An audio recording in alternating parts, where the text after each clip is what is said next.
मकान हो, दुकान हो, व्यापार हो और पति भ्रष्टाचारी हो तो क्या करेगी लेडीज? ऐसे पति में क्या आग लगाएगी, पानी से बुझाएगी, फैक्ट्री को क्या खाएगी? चार चार 10-10 फैक्ट्री के मालिक भी हमने देखे हैं, आधी रोटी भी नहीं खा पाते। सब रसगुल्ले, गुलाम जामुन सब बंद कर रखी हैं डॉक्टरों ने। तला हुआ बंद, बुझा हुआ बंद, पका हुआ बंद, सब बंद कर रखा है। कुछ नहीं है फिर इसमें। दाल रोटी खाकर जीवन गुजरता है। अच्छा, केवल इंसान पार्टनर संयमी होना चाहिए, धर्मात्मा होना चाहिए, सज्जन होना चाहिए, तमोगुण पर विजय वाला होना चाहिए। तमोगुणी, रजोगुणी, सतोगुणी, ये तीनों गुण भी नहीं हुए तो चलेगा, इनसे भी त्रिगुणातीत होकर कोई मिल जाए। ऐसे थे अत्रि मुनि। अनुसुईया का विवाह स्वेच्छा से हुआ। अनुसुईया को विदा करके ले गए और जाकर के गूलर के पेड़ के नीचे, उदंबर के पेड़ के नीचे बिठा दिया। ये बंगला तुम्हारा, यहीं पे हम लोगों का सत्यनारायण की कथा होगी, यहीं से ग्रस्त शुरू होगा देवी, इसके अलावा कुछ नहीं है हमारे तुम्हारे पास। अनुसुईया को कोई फिक्र, कोई चिंता, कोई दुख नहीं है कि मैं कहां चौड़े में पटक दी मेरे माँ बाप ने। महाराज, थोड़ा सा भी कष्ट और कुछ कम पड़ जाए लड़की को ससुराल में तो माता पिता को गिन गिन के गाली देती है। मुझे ऐसे घर में डाल दिया है, मेरे को ऐसा कर दिया है, मुझे जैसा पटक दिया है, मेरे कुछ नहीं देखा है, मुझे कुछ नहीं करा है। अरे माता पिता को मत कोसे बेटी, शीशा में देख ले, तेरी माँ के की लकीर में ये लिखा है, सब वो भोगना पड़ेगा। माँ बाप का कोई दोष नहीं है इसमें।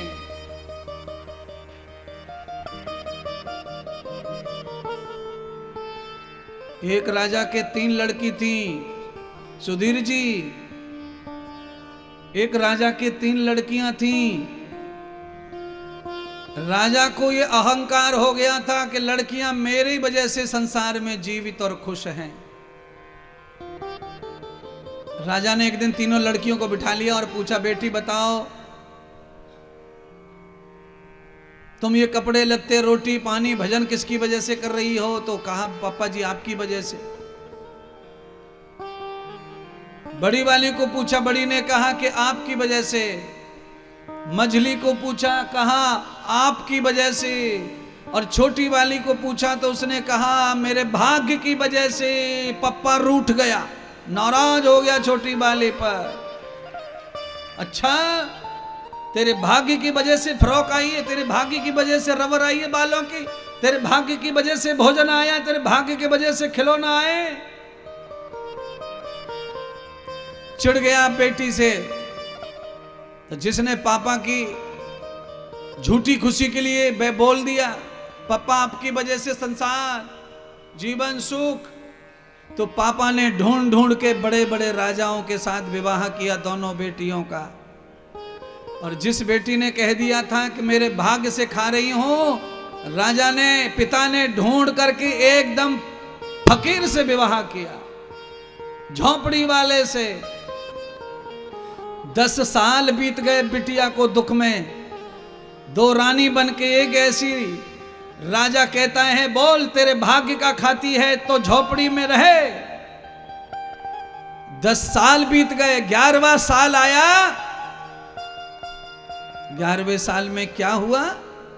जो बेटियां रानी बन के बैठी थी, उनके राज्य पाठ सब खत्म हो गए, रोड पे आ गई, एक एक दाने के लिए तरसने लगी। और जो बेटी अपने भाग्य का बोल कर गई थी, झोपड़ी में पप्पा ने डाल दी ईर्षा के बस। देखते देखते बेटी का पति राजा बन गया, महाराजा बन गया, संतनों का अधिपति बन गया। अब तो पिता और सारी बेटियां उसके पास गिड़गिड़ाने लगे।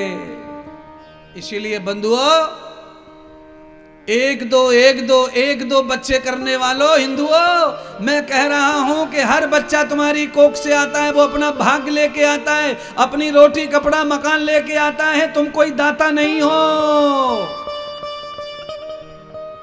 जो आ रहा है उसे आने दो। पालने वाला पालेगा, देने वाला देगा।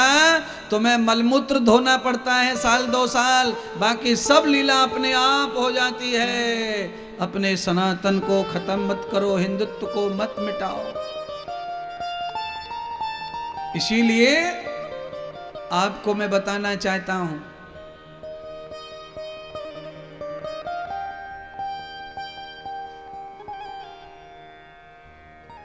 भाग्य में जो लिखा है, आज यहीं से कथा प्रारंभ की थी मैंने शुरुआत में।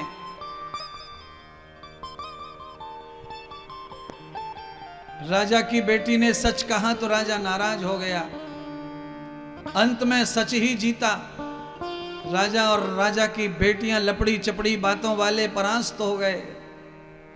इसीलिए कहीं कहीं हमें सम्मान रखना हो तो कह देना चाहिए, अच्छी बात है, पर सच्चाई तो भाग्य है अपना, प्रारब्ध है अपना, अपने अपने हिस्से का खाते हैं।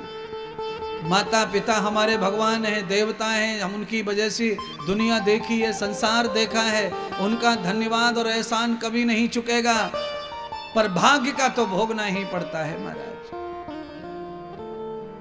सुखदेव राजा परीक्षित को कह रहे हैं, राजन आज अनुसुईया पील के नीचे बैठ गई, जाकर के ऊपर नीचे दाएं बाएं कुछ नहीं है, पर उनको ये खुशी है कि मेरे पति देव हैं मेरे साथ, इसलिए मुझे जंगल में भी कोई तकलीफ नहीं है।